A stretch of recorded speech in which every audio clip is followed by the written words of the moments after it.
শুভ সকাল বন্ধুরা, কেমন আছো তোমরা? আশা করছি সবাই ভালোই আছো আর আমরাও ভালো আছি। এখন বাজে সকাল 7:45। বাসি কাজকর্ম সেরে তারপর ঘরে এলাম। ছেলেকে হাত মুখ ধুয়ে দিয়ে তারপরে এই যে আবার বিছানায় বসিয়ে দিলাম পড়ার জন্য। তো বলছে আমি একটু পরে পড়বো, মানে ঘুমের ঘোরটা এখনও কাটেনি। তো ওই যে শুয়ে আছে, ওইভাবে বিছানাটাকে কোনো মতো তুলছি আর কি। বাসি বিছানাটা ঝেড়ে ঝুড়ে পরিষ্কার করলাম।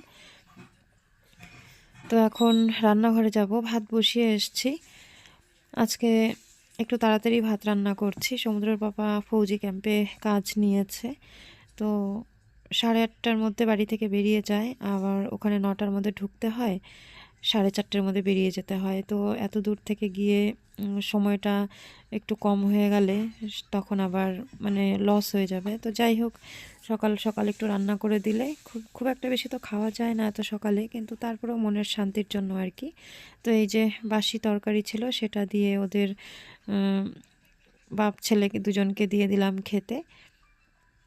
আর আমরা এদিকে যে চা মুড়ি নিয়ে বসেছি।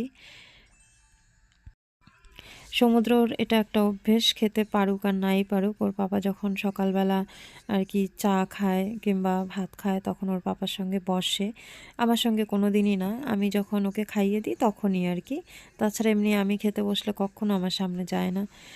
যাই হোক, মাঝখানে অনেক কাজ করলাম। সমুদ্রের পাপা কাজে বেরিয়ে গেল, তারপর জামা কাপড় কাচলাম, ঘর দোর মুছলাম, উঠোনের মানে আমাদের ঘরের পেছনটা একটু গোবর দিয়ে লেপলাম। তারপর সকালের খাবারের যত বাসন ছিল সেগুলো মাজা ঘষা করলাম, ছেলেকে স্নান করালাম, আমি স্নান করলাম। তারপর ভাত বসিয়ে সবজি কাটতে বসেছি। এগুলো আমাদের ক্ষেতের শাক, বেশ কিছুদিন থেকে শাক খাওয়া হয় না, তো ভাবলাম আজকে আদা পাঁচ ফোড়ন দিয়ে শাক ভাজা করলে ভালোই লাগবে।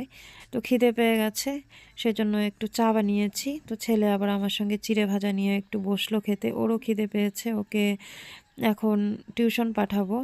তো রান্না এদিকে হয়ে ওঠেনি আমার, একা হাতে সব কিছু সামলানো খুবই অসুবিধা হয়ে যায়। আর সমুদ্র ঠাম্মি তো সুপারি কাটতে যায়। মূলো শাক ভাজা করলাম, বেগুন ভাজা, আর এখানে করছি আলু আর কোয়াশ দিয়ে একটা তরকারি, আর একটু সয়াবিন রান্না করব সমুদ্রর জন্য। সমুদ্র ঠাম্মি সমুদ্র দাদু সয়াবিন খায় না, সেজন্য আর কি একটু অসুবিধা হয়ে যায়। না হলে কিন্তু আলু কোয়াশ দিয়ে বেশ ভালোই সয়াবিন রান্না করা যায়, ভালোই লাগে খেতে। তো তরকারি হয়ে সারবে না, সেজন্য শাক ভাজা আর বেগুন ভাজা দিয়ে ছেলেকে ভাত খাইয়ে দিচ্ছি। তারপর তরকারিটা তো উনুনে বসিয়েছি, এর মধ্যে ওকে আগে পাঠিয়ে দিয়ে নিই।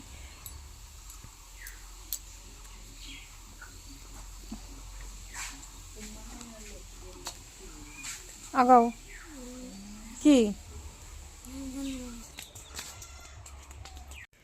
তো একা একা বোধহয় যেতে চাইছিল না, পাশের বাড়ি একটা আছে ওর সমবয়সী, তো ওর মা বাড়িতে নেই, সেজন্য ও যাচ্ছে না দুদিন থেকে।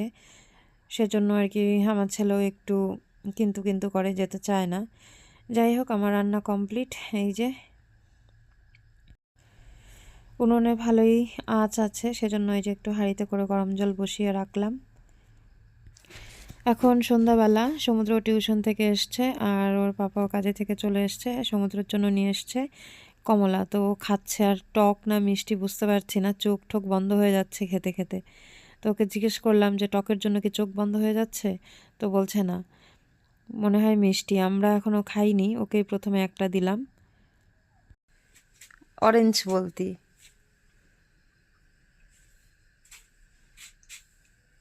আগে চিনতাম না কমলা। যখন কেরালাতে ছিলি তখন চিনতি না তো।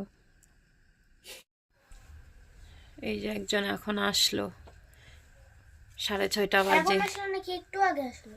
ওই তো এখন এই যে স্নান করবে। মাথা ব্যথা মাথা ব্যথা বাঁচতেছি না। এটা খাওয়া মানুষ আমরা? আমরা কাজ করে খাওয়া মানুষ, খাইটা খাওয়া মানুষ না তো, খাইটা ধরেই খাই। আমরা হচ্ছি মধ্যবিত্ত ঘরের মানুষ, কাজ না করলে খাওয়া হবে কোথার থেকে?